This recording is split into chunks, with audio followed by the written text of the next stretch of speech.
Welcome to the JMU Sports News Podcast. I'm Ben, joined by Jack. It's a busy week in the sports world. Not so much in the JMU sports world, though, Jack. Yeah, JMU's now canceled baseball, football. Football's on pause completely. I think, was it announced that 28 contact tracings or people have had COVID? So that's not good. Baseball shut down and nothing really to talk about. So this week, we're actually bringing in Nick Stevens to talk about Diamond Dukes, softball, baseball. He loves the Diamond Dukes. He loves baseball. He's been to a couple of games this season. He's a big-time supporter, kind of different than what Bennett and I are. But he's also going to talk a little bit of softball. And then a little bit later on, we'll talk some FCS football, some hot-button issues, and some CAA football that we've just been texting about. And we thought maybe finally we should put it on a podcast. Yeah, there's some good topics to get to, even though they're not playing. And disappointing to see some of these teams not able to play. Kind of frustrating. I haven't listened to, I don't know if it was posted anywhere, but I haven't really read up on. I know Bourne talked to the media. Don't know if people asked in terms of how well the student athletes have followed the protocols, because it seems like, I don't know, the numbers are pretty high. I would have been interested in hearing. He said dorms. He said it originated in dorms. It's not all dorms. We know that the student athletes. If it's all dorms, that's a problem in and of itself. When you have to put a baseball program on pause, because typically baseball, if you had a couple in some contact tracing, you might be able to power through. It depends, I guess, on how many people get contact traced. But 28 football players currently either have the virus or contact trace. That's a whole hell of a lot. And I think they had issues in the fall. So in terms of like the entire roster, like a lot of these people have either had it or been contact traced within the last, 6 months. Yeah, I know JMU wants to model their program after FBS national championship winning programs. I don't think they should model it after LSU's way of handling the pandemic when Ed Orgeron was on 60 Minutes and said everyone's had their COVID on our team. I don't think that's the same type of approach JMU should be taking. But it looks like they're halfway there, more than halfway there. But do you want to jump into the start of today's podcast? Yes. What is the start of today's podcast? No, we'll just throw it over to Nick Stevens. Come on, we planned this out. I thought it was. He's not here. Where is he? Where's our guy Nick? No, I gotta invite him into the Zoom. Okay. But now we'll throw it over with Nick Stevens. It's Bennett and I in another Zoom panel, in another Zoom window. Enjoy.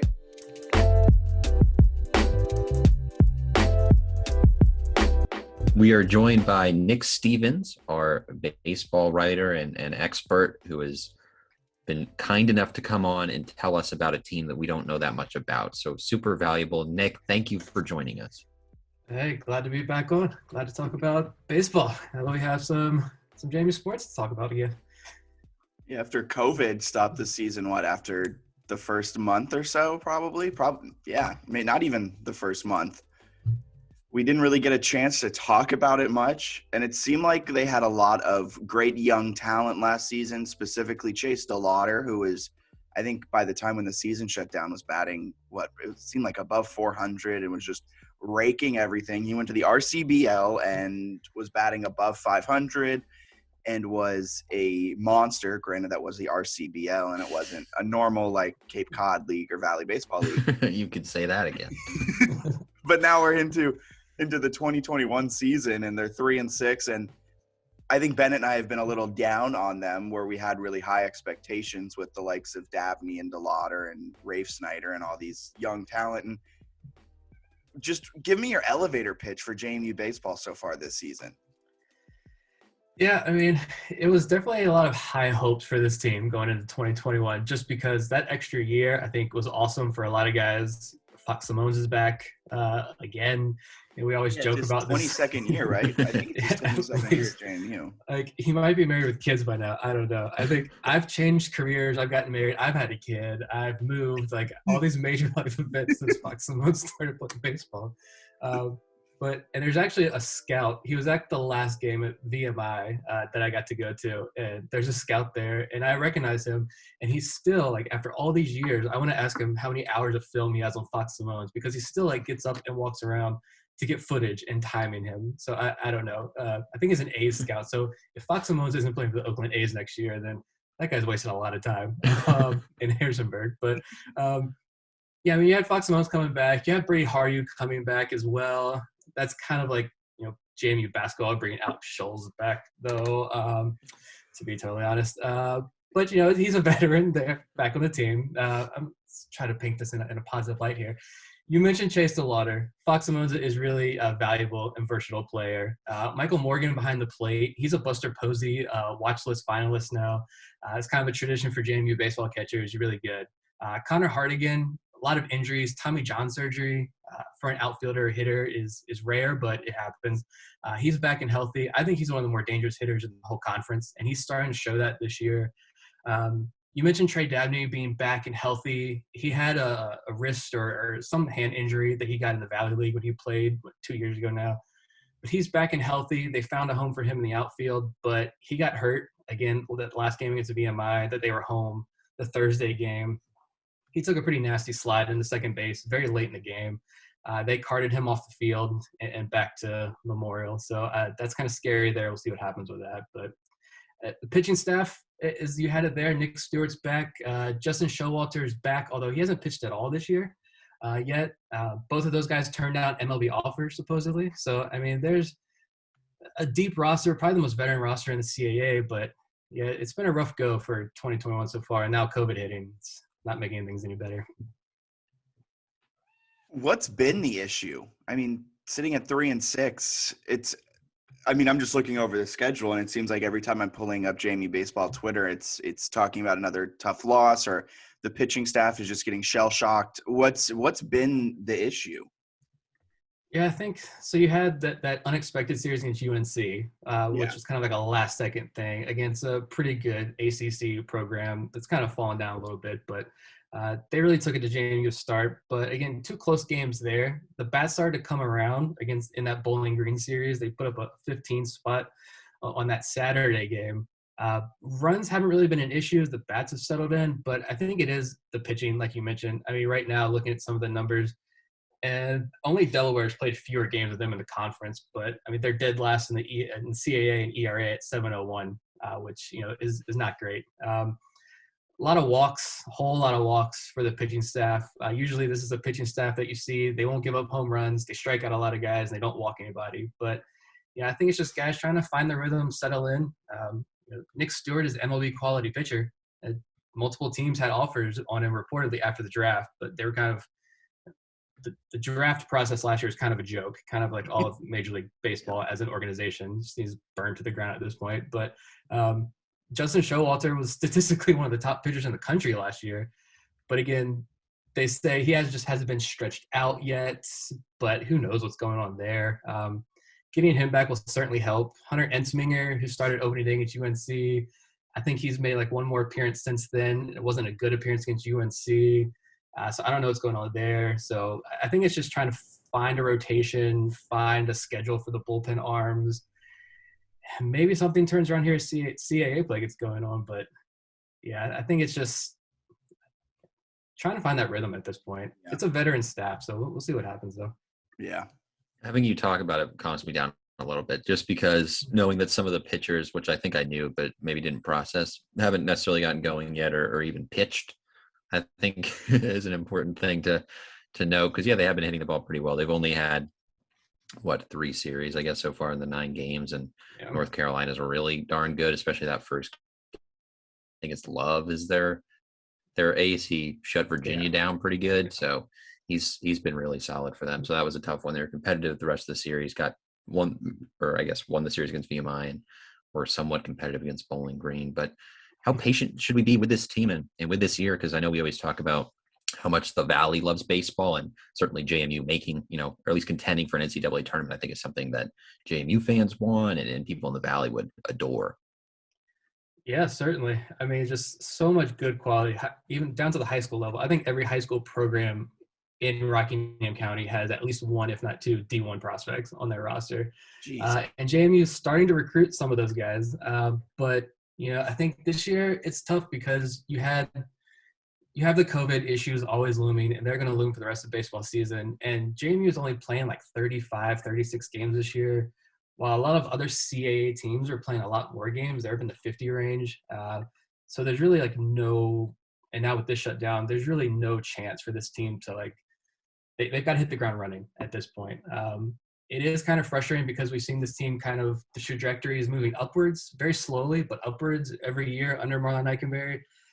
And last year, they finally made the CAA tournament, but were bounced in the first 2 games, even though I think I remember coming on the show and saying they got the 6th seed or the last seed, but that was going to put them in the best position, and that didn't turn out very well. I wasn't going to bring that up, but if you bring that up. Yeah, let's be transparent. No, I think, and looking at the way the CAA is set up with this really stupid divisional format, they were, before the season started looking at it, I thought like there's no chance JMU is going to do much of anything this year. Like they could actually have a really good year. We'll say that. That was kind of harsh. They could have a really good year, but they're in the same conference as Charleston and UNCW and Elon. And that's just a monster of a division in the CAA baseball. And then you have William & Mary, who always gives JMU fits. But then in the north, you have Northeastern, who's going to be Northeastern. They're really good. Hofstra, who is, they're going to go 10 rounds with you, but JMU typically comes out on the positive end of those games. And then Delaware and Towson, who don't put up much of a fight when it comes to baseball at all. And no CAA tournament. So I thought this is going to be a super tough year for JMU to crack that. But actually the CAA South is pretty wide open based on what these teams look like. Elon is not very good, to be totally honest. Charleston doesn't have that high-powered offense. So there's certainly a path for JMU to take this division, but it's just a matter of, are they going to be able to get back on the field and compete? We're going to Omaha, baby. That's what I just heard. Book your like. tickets now. We're going to the College World Series. This team is a team of destiny. Team of destiny, yes. I love that. 3-6, but destiny is soon coming. Hey, Showalter, once he starts pitching, well, watch out. I mean, he is a very good pitcher. I remember a story I heard from one of the coaches when I saw him before a football game last year. He told me that when Justin Showalter came on the campus, he could barely like bench press just a bar, no weights on it. And now he's like a future MLB. He is an MLB prospect now, so it's fun to watch his growth. But yeah, College World Series might need a few more pieces. Yeah, probably. I remember Showalter, his first season in the Valley with the Stanton Braves. He was just buried on that bullpen.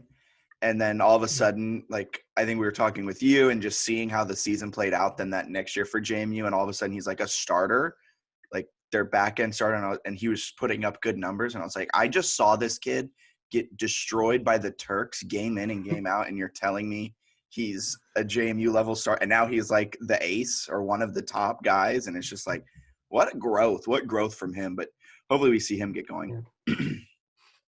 Yeah, it's interesting too, because the COVID really did hurt them because they were playing some darn good baseball last year. I think their last game, I think they beat Maryland, was how they ended the season. So like that was a pretty high note. They were 10-6, looking good.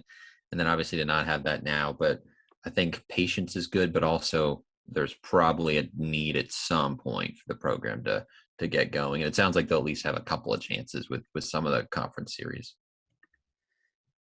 Yeah, for sure. We'll have to see how it goes. And like you said, that VMI, they did take 2 out of 3 from VMI in a weird like Thursday, Saturday, Sunday series. Thursday in Harrisonburg, Saturday and Sunday in VMI, which like you're already trying to limit travel. I don't know why you need to do all that. But I think Saturday and Sunday, they didn't have no Chase DeLauder, no Kyle Novak. He hasn't played since UNC. I don't know what's going on there. Trying to find any information out about college baseball, as I'm sure you know very well, Bennett. It's unless you're going to know, like there's no information to find out. But Kyle Novak, Nick Zona wasn't in the lineup. Fox Simones wasn't in the lineup Saturday or Sunday. There's a collision at first base on Thursday, so I was afraid it was an injury. But then you see all these guys out of the lineup, all the regulars out Saturday, Sunday. And now the COVID news, not speculating at all, but I'm just saying they won this series without any of their regular Saturday and Sunday. So that was a huge positive. But now we're on pause and we're in wait and see mode. Gosh, this context is super valuable because as you were saying, and maybe we'll give you a chance to get on your soapbox here, but in terms of following college baseball, it's very hard and kind of terrible. So for a JMU fan who wants to keep track of JMU baseball, and they've found that streaming is very limited. What is your advice in terms of actually following this team? I mean, you just got to get what you can get. I think it sucks because even the UNC game, I think the second game, the ACC, as you very well know, has their own network designed to show sports from the ACC. And they're like, yeah, we're not going to show UNC baseball this weekend. And so to get JMU on TV is really difficult. Even without the pandemic stuff, you might see JMU on Madison like Friday night 3 times a season. So it's really tough, but they do have like their Facebook feed that they're showing, which is something. I have lots of opinions about how JMU goes about getting the word out in their baseball program, because like college baseball and like prospects like Chase DeLauder and Nick Stewart, there are people out there that are craving that information, and they would tune into Madison and every chance they got to watch those guys play and get information from them. And you see other schools, even this is kind of going off on a tangent, but you see other schools like Kansas State, Wake Forest, they have like analytics Twitter accounts. And so when you see guys like, oh, here's a spin rate, here's an exit velocity on hits and stuff, and they're putting those graphics and data out there. And then JMU is like, where's Kyle Novak? We have no idea. There's just no information about where guys even are on the roster now.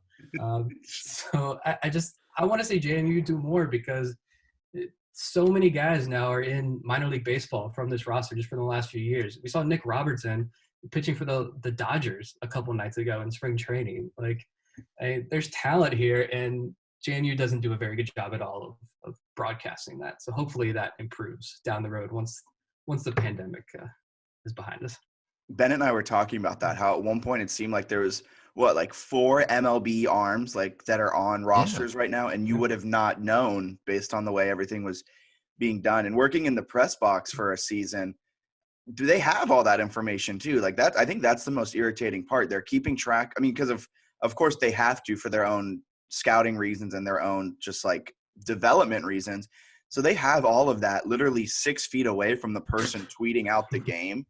And the team is just so tight-lipped on it of like, well, we don't want anyone to know what his spin rate is or what his exit velo or what his bat speed is. Like, we just want to keep all of that in-house. And yeah, that would be so much. If we could have fun, like so many of the top programs have those awesome graphics of just laying it out. And I'm not even a baseball analytics nerd. Like, I love analytics, but I don't like get into the nitty-gritty. But if you gave me a graphic telling me the pitcher's spin rate and like then showing me that'd be so fun. Yeah, like, I mean, it's really cool to see, and that could explain a lot more. Like, you just look at Nick Stewart's stats right now, like his baseline, his baseball card numbers, as you call them, aren't very good, to be totally honest. But like, we don't know, like, what is that fastball really doing? Like, is that fastball really moving? And that's what the scouts are looking at. And so that's why you see guys like Dan Goggin was a guy a couple years ago. His baseball card numbers were kind of horrific on this roster. He had an ERA like 5 or 6, giving up a couple of runs in most outings. But he's pitching in the New York Mets organization because of the stuff that you don't see on JMU Sports statistics website. They have all that information too. I know JMU Baseball has done a fantastic job behind the scenes of creating an analytics department and getting that. They have more than enough high quality information that can make this team really fun to follow. But yeah, it's super tight-lipped and for a lot of these organizations, and they do it at major league level too over the last year. I think the pandemic caused a lot of MLB teams to say, we're going to keep this in-house, and you can't come to our stadium and watch because of attendance issues, and sorry for your luck. Yeah. I think last question, unless Bennett has another one. This season, No. Okay. This season, give me your when we bring you on again before they go to the College World Series and all of that great stuff. Who's going to be the team's MVP? Who's going to be the team's most improved? And who's going to kind of be the unsung hero of it all? Good questions. I think MVP is probably going to be pretty obvious. I want to say Chase DeLauder. I mean, the guy's a future high-round MLB draft pick. It's someone that gets promoted a lot, and for good reason. The bat flip was just pretty awesome. But love a good bat flip. I almost thought maybe he's staying out because of the bat flip, and then I was like, no, let's bat flip more. But yeah, it's got to be Chase DeLauder for sure. I think MVP most improved. A name to really watch out for, in my opinion, is Carson Bell. Um, Again, probably most fans, even casual JMU fans, have probably never heard of him because it's no information out there. But this guy who went to the Valley League after his freshman year and played really well. I can't remember what team he played for, but he's seen a lot of time at first base and third base this year. He's one of the team leaders in a lot of offensive categories, or approaching the top in a lot of offensive categories. He's got a big bat. He's going to be a new power bat for this lineup for sure. The unsung hero, I want to go to pitching. Donovan Burke is a really good name, who's getting a lot of accolades recently. I think he was CAA Pitcher of the Week or something this week, because he's just been lights out. 19 strikeouts in 11 innings. He's part of this bullpen that is definitely improving and is going to be, I think, a game changer for this roster moving forward. But I think the unsung hero is probably going to end up being another name that most people probably haven't heard of, Bryce Safferwich. I'm going to throw that name out there. He's a freshman, I think. Yeah, he's a freshman. Local guy from Richmond. Big body. I think he's going to be a huge power hitter for this team. He's got a cannon for an arm at third base. He's played a lot of third base. Played really well against VMI. So I think that could be a guy who, if Trey Dabney's out for an extended period of time, that could be a guy that steps up. Awesome. Well, Bennett had to jump because NCAA tournament, and he has to go talk to Clemson. But I know I said that was the last one, but now I'm just curious. At the end of the season, what's going to be the team's final record? This is a lot of predictions, and this is where a lot of, I think, old takes exposed can come up. But I'm setting you up for it. I want to know, at the end of the season, what are we saying? Are we saying this was a failure of a season? Are we saying that's a solid record, or are we kind of blown away by it all?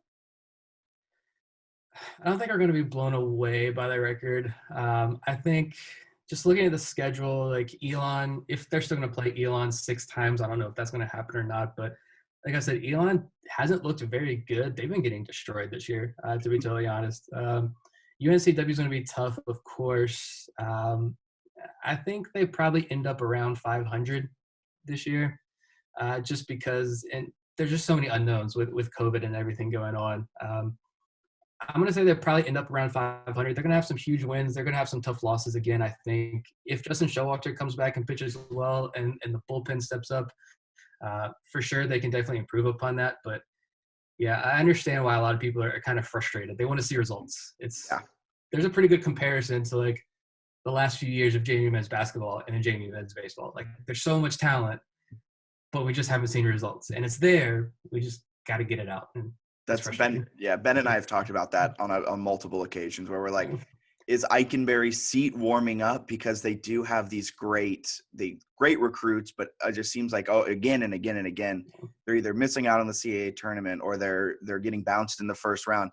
I think last season they were on the right trajectory to have a really good season, and then COVID messed everything up. And now this season, I think, is kind of another not wasted season, but it's kind of when we look back at it all, it's kind of a season that you go, well, they were dealing with COVID the entire time. So I think in 2021, 2022, next season is when I think we'll start to really, really, as JMU fans, and especially as a more casual JMU baseball fan, I really want to see results. Yeah, and I hope, I know there's been lots of talking of, is Marlon Eikenberry seat hot? And it's because it's been a few years now. We're talking 5 or 6 years. I think his contract was supposed to run up last year, and they gave him one more year. Give you like a COVID year, I guess is what we're calling this. But so I think his contract is up again at the end of this year. And whether or not JMU extends it, I hope they do. I think he finally has his team in place with his style of baseball that they want to play. It's not going to overpower you.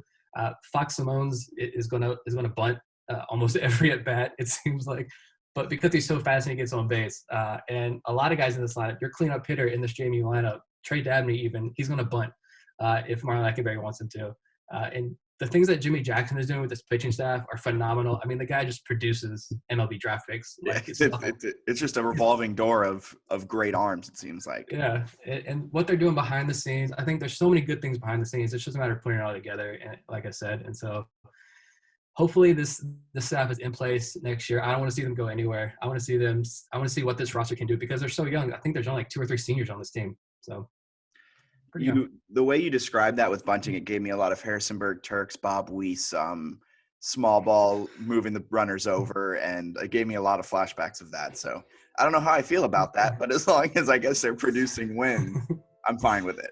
Hey, it wins. It wins baseball games apparently still. So we'll see. Somehow, some way, I guess strategic baseball isn't dead, and home runs aren't the king in Harrisonburg, at least. Yeah, just don't say you like bunting on Twitter, or baseball Twitter will destroy you.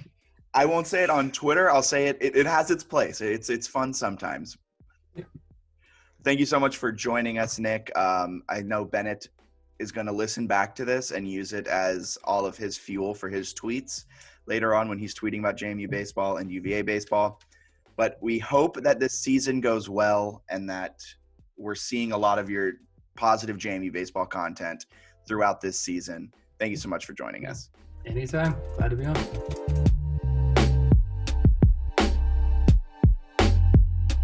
It was a great conversation with Nick Stevens.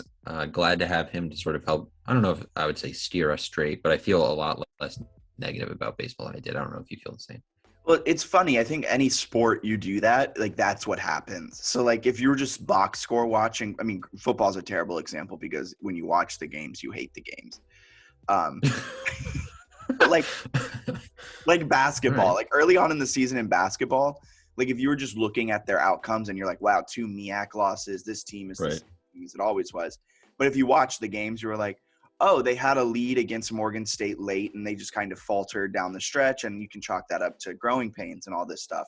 And I think that really helped with baseball. You're looking at the box scores and you're like, this team is bad. They allowed 14 runs to Bowling Green and 10 the next. Like you allowed 24 runs over a 48-hour period. That's terrible. But then you talk to Nick and he's kind of like, the bats are there. The bats are popping. The bats are alive. This pitching staff just kind of needs to come up, and the hardest part's done now and some of the top pitchers just aren't pitching the same amount that they used to because of COVID. So there's hope. And also after you left, we talked a little bit about Marlon Eichenberry's hot seat. And he believes his seat because at the end of last season, and I apologize to the listeners who just listened to this, but I have to rehash it out for Bennett. At the end of last season, his contract was up, but they gave him a 1-year extension, which is this year. So that is hot seedy. But it seems like because this is a weird COVID year, he'll probably get another 1 more year extension, and he's kind of on these prove-it deals almost. So his seat is a little bit warm, but – Nick thinks his seat, he should stay. He really likes what Jimmy Jackson, the pitching coach, is doing, which is very true because Jimmy Jackson's put in, I think at this point, 4 or 5 MLB arms. And he thinks Eichenberry finally has his complete squad, a squad that can play small ball. I think that's what you call it, where you bunt, move over the runners into scoring position. Very Bob Weiss, Harrisonburg Turks style is what I pointed out during the talk. But we'll see. I mean, I think this is a wasted year, but it's good to know that there's a lot of young talent, and Chase DeLauder is a monster. Yeah, they scored. What did they score? They scored 28 runs in the 3 games against VMI, so very small with that. Small ball. No, we'll see how it goes. I've got my doubts and things like that. What do we actually want to talk about on this podcast aside from baseball? We got football in a COVID pause. There's questions about whether the season. I had 2 things I wanted to talk about with you, right? Yeah, you hit them first. You hit your things first because you were talking about these texts, and we were like, we need to put this in the podcast form. Yeah, I was saying that. First off, we had talked in the fall about like spring FCS football being a cool idea permanently. Jack, it sucks. Like it is the absolute worst, and I hate it.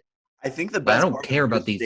Your statement right there is that you didn't just start with "it sucks." You said, "Jack, it sucks." Like that's how you know. Bad.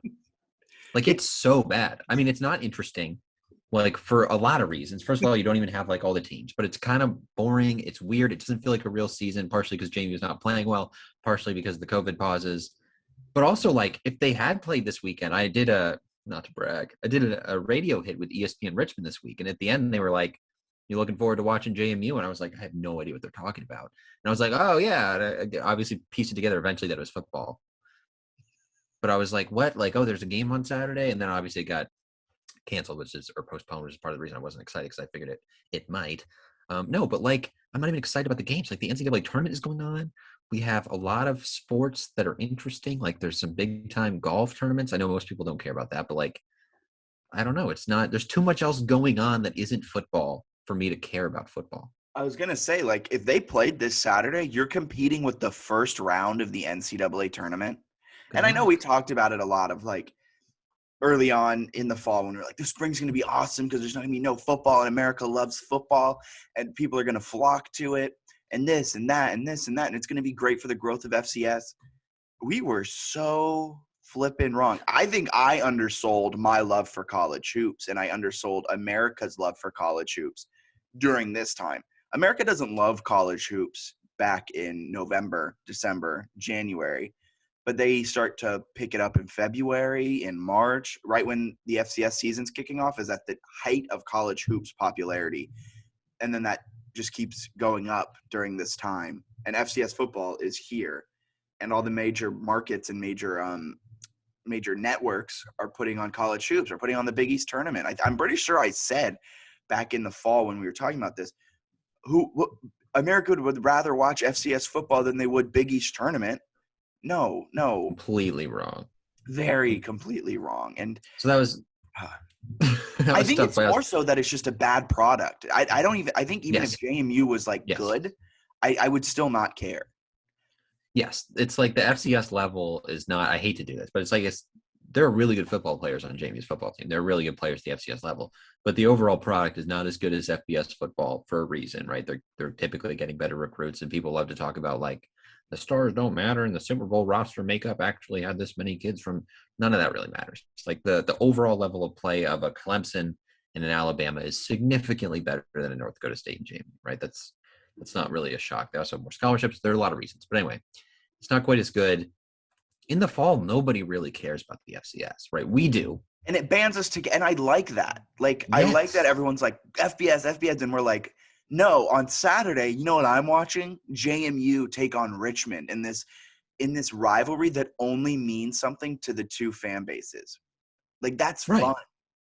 Right. It's like there's Saturday is the day for football. And in the spring, it's like Saturday is the day for baseball and softball and now football, but also, lacrosse and basketball when the teams were playing. So it's just hard to compete with all that. But I think it's better in the fall. People are in the football mode in the fall.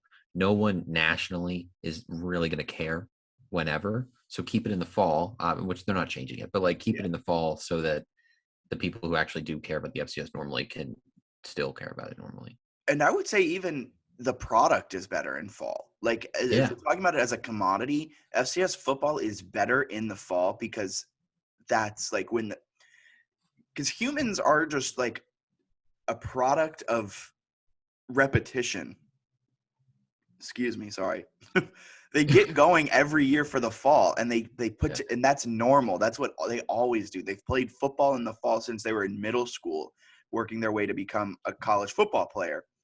And it's just like now you're going in the spring and it's completely different. And I think that's why we're seeing a lot of bad, weird, funky play too. Like Villanova losing to Rhode Island. If that was in the fall, I don't think that happens. Yeah, it's something else, it's a little ridiculous. But I'm happy that it is when it is, it works out. And for us to learn it the hard way, fine. Exactly. We'll make do that way. I'm trying to find my other thing that I texted you. We text too much that I can't even find it. My second thing I think might have just been, I think one of my takes is that as a fan, I don't care what happens the rest of the season. They're missed 2 games already because of COVID. They weren't playing well. They've had a quarterback change. Like, I really do not care. But I think that fans should calm down without like cancel the season. I'm out. I don't care. Okay, it doesn't matter if you care. It's more about like if the players want to continue and they can do so safely, and it's not going to be, obviously it's already been a COVID risk, but it's not too much of a COVID risk compared to different things. I don't know that they got it practicing, right? They said it was the dorms. I think obviously there's probably some other stuff going on, but whatever it was probably has a good chance of happening even if they're not playing football. Yeah, I think especially through the FBS season, sorry to interrupt you, but I don't think we've seen a lot of clusters spread through the playing of sports. which is weird because they're coughing and hacking Yeah. up stuff all over each other. But I don't think I've seen it where a player tests positive on JMU the day after a Saturday game, and then on Monday Elon tests positive. Like we haven't really seen that across college football, college basketball. We haven't seen that.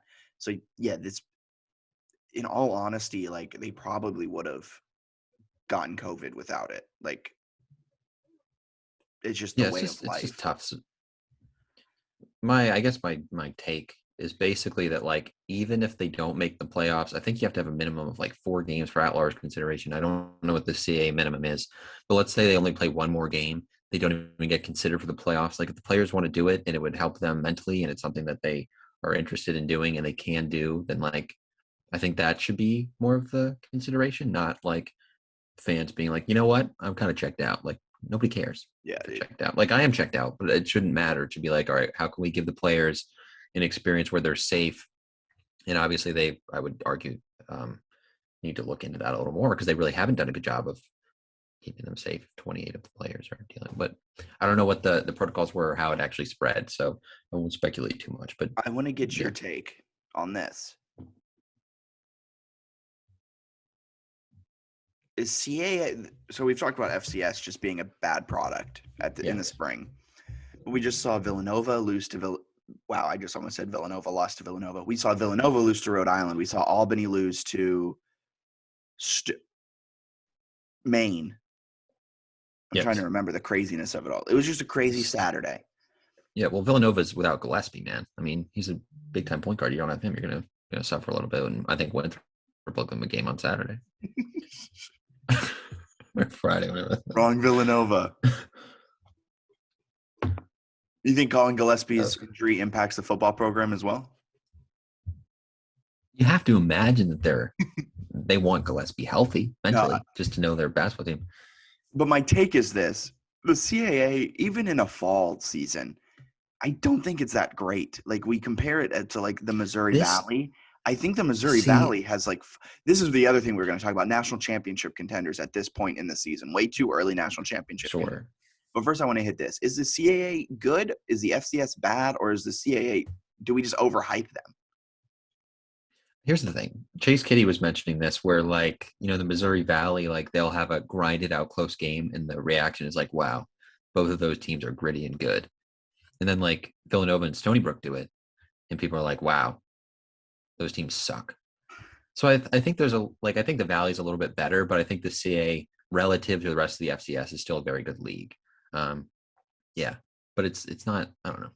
That's actually a really good point. I like that point. That proves me wrong, because that is very true. We kind of hold it to different standards. Like, Rhode Island also might be a good team this season, so the fact that no, they might. It's fair. The other point that I go back to that I question is like, I don't think anyone from the conference is going to win the national championship this year.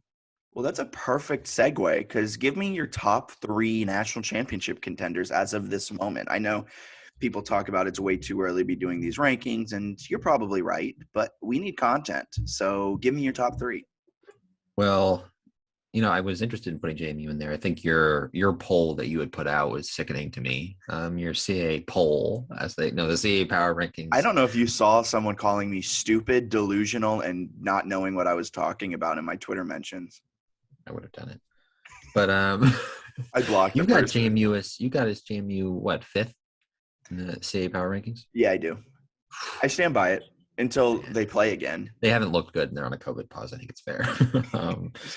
The only question sorry to interrupt, but now I just have to kind of talk it out.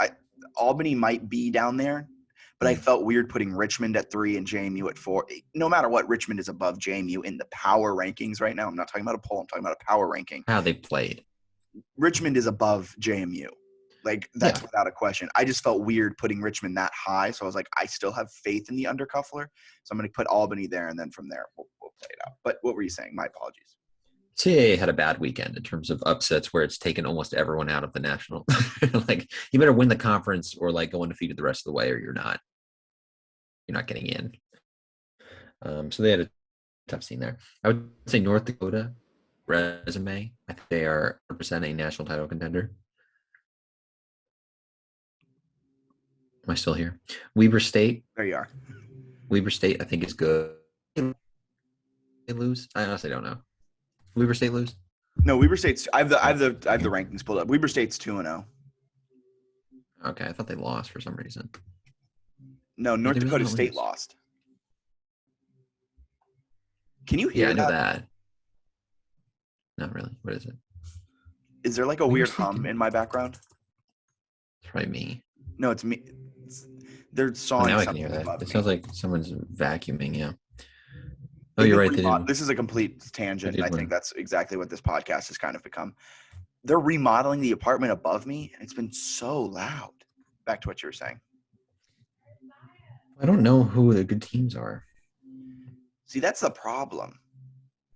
But I'll say North Dakota, Weber State, and then I need a third one. You do. Right. You know who had a good win this weekend? Don't say Sam Houston State. I mean, Sam Houston State had a good win over Nichols. God. Maybe that conference is just bad. Jacksonville like- State's had a really good season. That conference is bad, though. But isn't Cooper broke his leg? Cooper Quarterback. Cup? Yeah, Cooper Cup. Zarek, I think it's Zarek Cooper. I think he broke his leg and is out for the spring because then Sam Herder, I remember Sam Herder tweeted that in the winter and he responded, it's like, no, I didn't. And then it came out the next day, like officially that he did break his leg. It was very weird. Okay, like, I'm fine. You want to hear my top three as you're trying to figure out your three? Yeah, I'm just going to take, I'll take JMU at 3. Bold. All right. JMU, I think to me is in my top 5, but not my top 3. Top 3 is Really? North Dakota. Yeah. North Dakota's looked really good this season. And They've looked phenomenal. I've been super impressed with how they played so far. I think they're the team to beat. Weber State. Good pick, dude. It kind of feels like you're copying my picks, but And Delaware. that's a terrible. Delaware, Danny Rocco. Have you seen They do them look really play? good. I haven't watched them at all, no. They've allowed I 3 bet on them points. once. You bet. Okay. No, they're a really covered. good team. They allowed no points in the first week, and they allowed just 3 in week 2. And their offense is producing, their special teams is producing, and their defense is just locking people down. They have the perfect, formula to win a national championship. Will it happen? Probably not. They also, But they're good. they're not playing this weekend. Is that correct? Yeah, they're postponed this weekend. Was that because of them or New Hampshire? New Hampshire. That's great news for Delaware. They're avoiding COVID as well as they can. Nolan Henderson. I think he's probably a day 2 prospect, right? Nolan Henderson's a guy we expect to see in the league. You've said that first, and I'll just trust you on it. And if I I'd say QB that. Nolan Henderson, he's similar. I think he's similar to Patrick Mahomes from what I've heard on the broadcast. Oh my God! Why'd you have to bring that up? Yeah, that upset me so much. He's throwing 4-yard. Don't even get me started. Nolan Henderson does not look like Patrick Mahomes. Nolan Henderson looks like Nolan Henderson. He is a decent quarterback, though. They haven't had a good quarterback. I remember that playoff game before we lost to Colgate. It was 20-6. They had a left-handed kid who might as well have just been. I probably shouldn't be mean, but like he looked like he was pulled out of the stands and playing. Like he was not good. He was not in rhythm. He struggled. They haven't had a good quarterback in a while since Joe Flacco. Probably. I don't know who else they've had, but that's been a big issue for them. Saying They that 'cause can't you have know a Joe guy who can Flacco. complete passes. Uh, I don't know anyone. yeah, Well, they were bad. Like since 2014, they've had pretty bad quarterbacks. Like they go in and you're like, well, Delaware's going to be good defensively. They can probably run the ball, and their quarterbacks can go 7 of 23. kind of sounds like JMU this season. That's Gage Maloney's Heisman Trophy candidate, but spring Heisman. No, but Delaware's good, and I think the fact that Maine looked good the week after Delaware crushed them, and Stony Brook played Villanova tight, and they killed Stony Brook. So I think they're through 2. They do look pretty good. I think that's a fair pick. In my Especially power if rankings, I was laying out like what happened, and I essentially was just like, Delaware beat Maine by 37. Maine beat Albany by 4. And I was like, is Albany really 41 points worse than Delaware? No, They're not. No, They're not at all. But it was just funny because the like transit property, yeah. transitive property is so much fun in football. Okay, our last segment before we get up out of here. We haven't done the CAA Weekly Pick'em on air. Yeah, we got to do that. And are we talking hoops? Or Oh, yeah, we're we gotta doing, talk doing hoops. We got to we'll talk. we'll do a quick hoops. Let's do the pick 'em though. Okay, so we got Delaware, Right. New Hampshire postponed. Maine, Stony Brook. Oh, this is tough because I think both these teams, I have no idea what to expect. I'll Maine tell just you beat this. somebody. I'll tell you Okay. this. It's at Stony Brook. Doesn't mean anything to me. Is that big? Is it hard to play in there? What's their stadium even called? I don't know, but The Ice House. Stony Brook.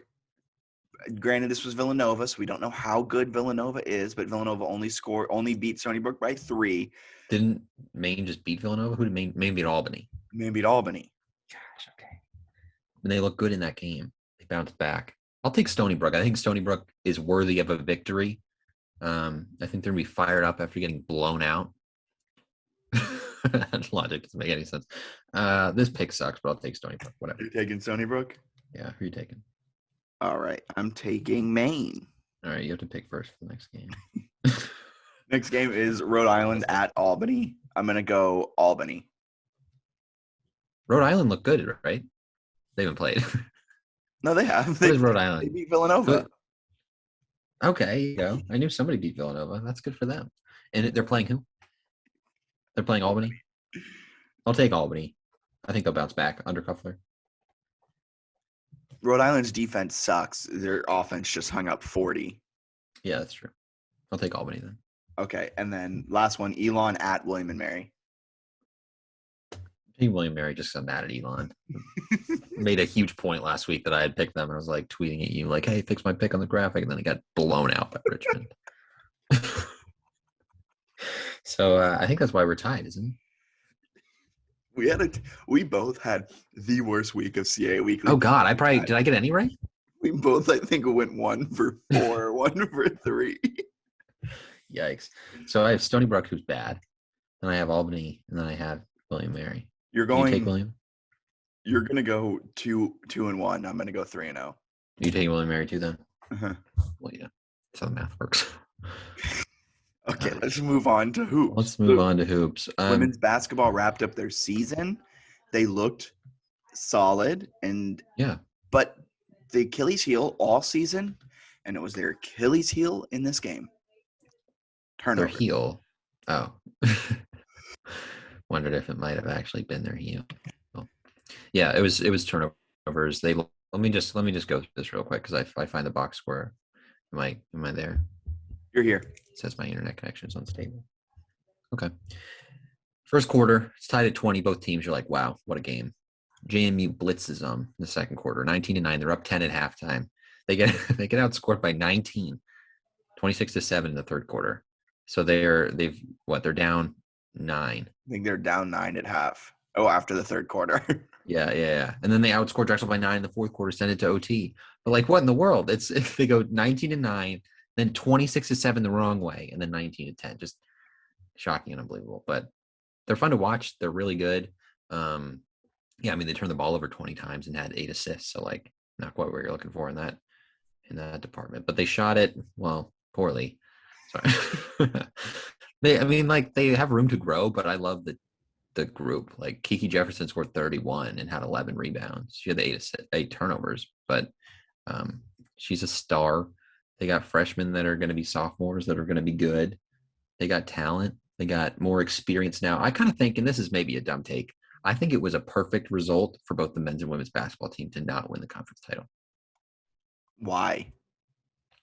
Because if they had won the conference title, everyone next year would be expecting them to win the conference title again. There'd be all these pressures. They'd have fans in the stands. I think now, like, there are expectations, but it would be very hard for both of these teams to fall short of what they did this season. Like, if the JMU men's basketball somehow doesn't make the semifinals next year, I'd be kind of surprised. At least the semifinals. I think they're going to be in the mix to win the league. They're going to have fans in the stands, which is going to be sweet. And then you've got the women's team, same thing. I think they're going to actually be a legitimate favorite next season. I think they'll make at least I think they're going to win the conference next year. So I think like it sets them up in a spot where they're going to sort of build on what they did this year, which I think is perfect because they're young. If they had won it, I think then you've got these more expectations where it's like the women's team, you want to see them win NCAA tournament games, and the men's team, same thing. So I think I don't know if that really the same thing. If they were 16 seed, I don't think you would expect them next year to win games. But I think it sets up well, and this is wrong. Like, this take is wrong. It would have been way cooler if they were in the tournament. But I'm going to stick to it and say that I think it actually worked out pretty well, where they had good regular seasons, the young players grew, and now you just build off it. I don't hate that. I don't hate that take. It's a great take. Again, you'd rather they win, but Yeah, I mean, of course, duh.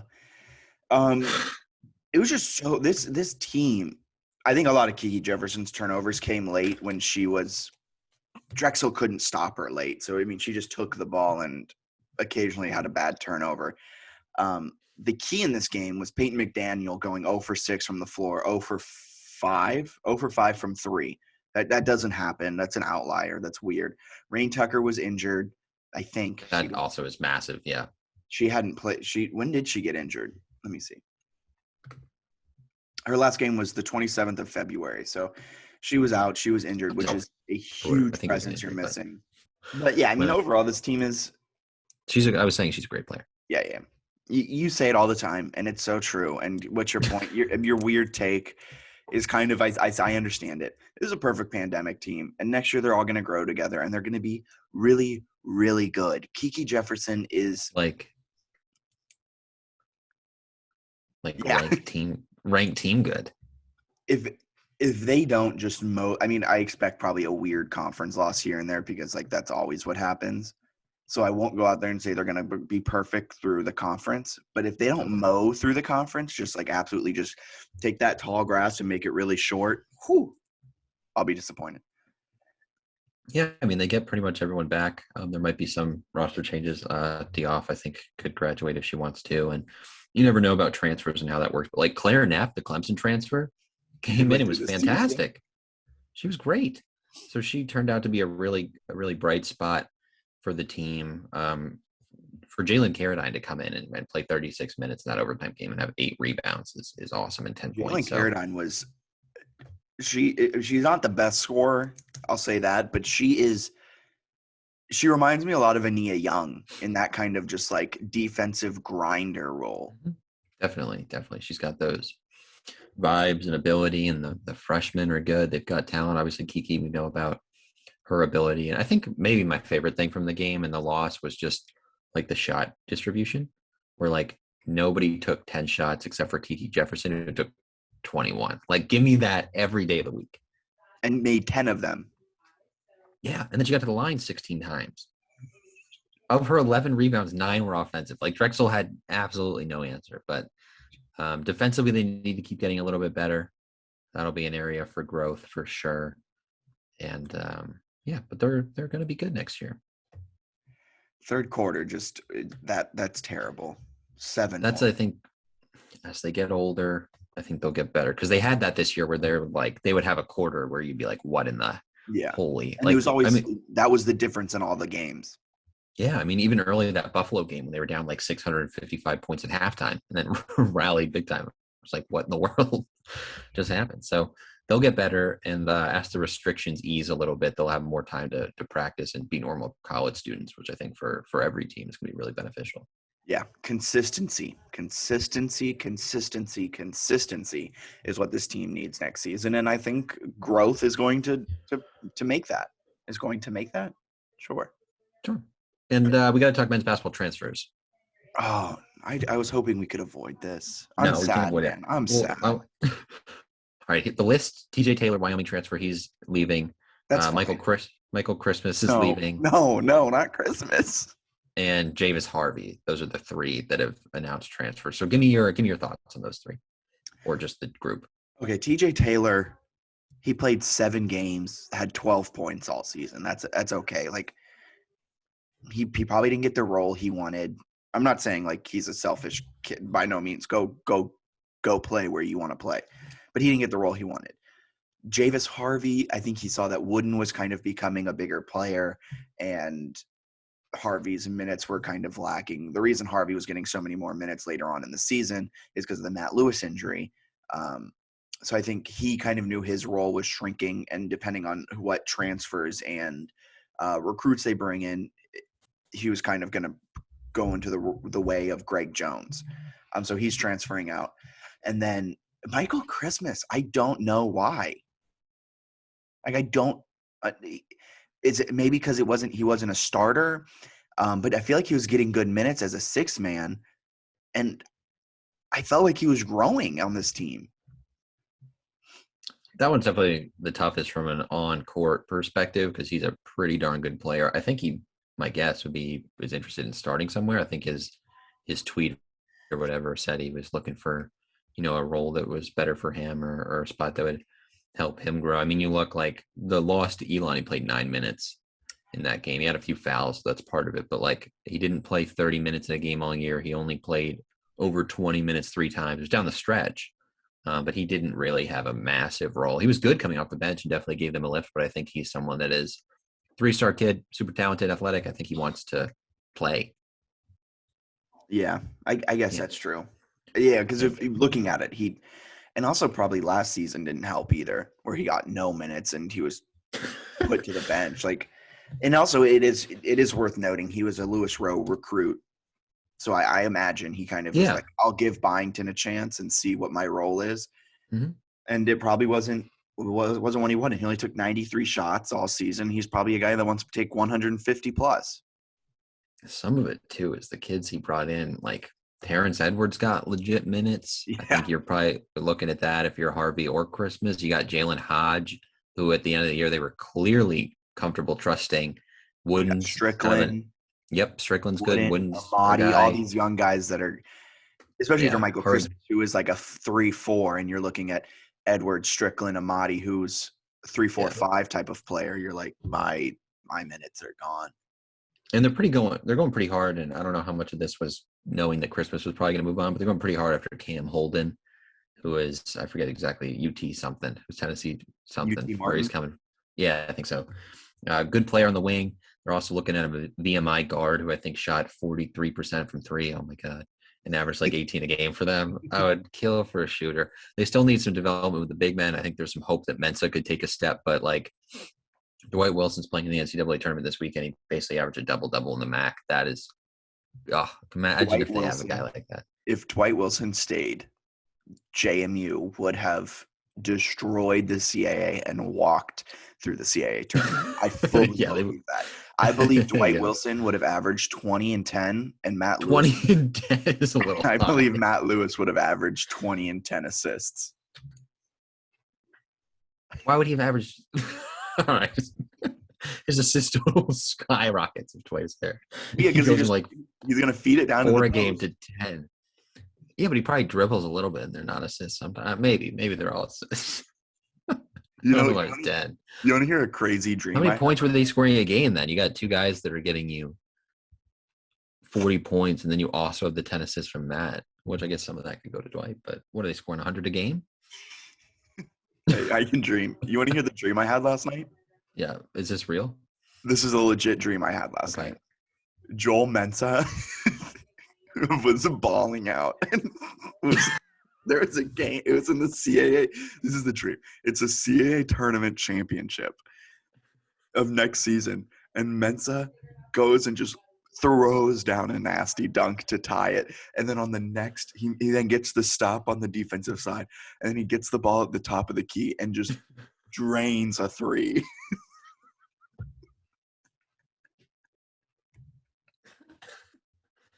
It's the best portion of the podcast we've ever had. Just a really specific dream about Joel Mensa helping JMU come from behind in a not even leading when he dunks, he ties it.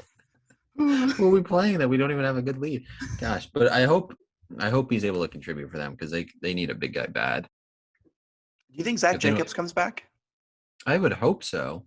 But obviously you don't know. He would definitely get some minutes. Again, he only played 14.3 minutes a game this year, so he would be a role player. Does he really want to do that? Does he have other stuff lined up? I don't know. Like the NBA lottery, I forget when the draft is, but stop. No, but he's a good player. I would like to see him back, but I'm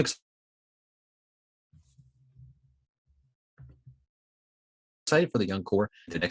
I will say that I think they're going to be the favorite in both men's and women's basketball in the preseason. You think they're the favorites next season? I think Tyson Walker leaving Northeastern really hurts them. That's true. I think some of the transfers from other programs, look, Carleton Charleston's losing their coach. Northeastern loses a big player. Hofstra, I think you could maybe They graduate out Jalen Ray, but they have Isaac come back Conti. If they want the Ray. Yeah, they could. And they also have Isaac Conti, who is one of the best big men in the CAA, and then a freshman who's on trajectory to be another really good big man. So they might have a 1-2 punch in the paint. I think Hofstra would have a consideration. I think JMU might eventually get it just because they won the regular season. Some of the writers are kind of lazy, and they get a lot of guys back. My problem is Matt Lewis is gone, and Morse. Yeah, but I think JMU's the number 2 in this preseason poll. All right, maybe, but we're gonna win the league in both. Mensa's gonna hit that big 3, which will be, gosh, that'll be fun. That's all we need. I just want us to win a national championship in every sport in the same year. Is that too much to ask? Yes. 100%. You know how crazy that would be? Football goes to the FCS, Conference USA. They win the whole thing. Yeah, men's basketball wins it all. Women's basketball wins it all. Softball, baseball, lacrosse, field hockey, volleyball. Like, that is golf, swim and dive. If you're Jeff Bourne, that's the vision, right? Make it happen, bro. It's not that hard. Just what I would do if I was Jeff Bourne, I'd get all the coaches on a Zoom and be like, look, here's what I see. We got 3 years to do it, or I'm retiring. Because I think he probably plans to retire soon anyway. He might as well have like a weird ultimatum. All right. My last take. Anything else you want to add? No, I think that'll end it on that note. Okay. Well, for Bennett Conlon, my name is Jack Fitzpatrick. Thank you guys for listening to the JMU Sports News Podcast. You can find us on Facebook. Just search JMU Sports News in the search bar. You can find us on Twitter at JMU Sports News. You can also find us on YouTube. Type in JMU Sports News, and you can find the full podcast in video version there. I think that's it. Go ahead and give us 5 stars and subscribe wherever you listen, and that would be greatly appreciated. You guys have a wonderful rest of your day. See ya.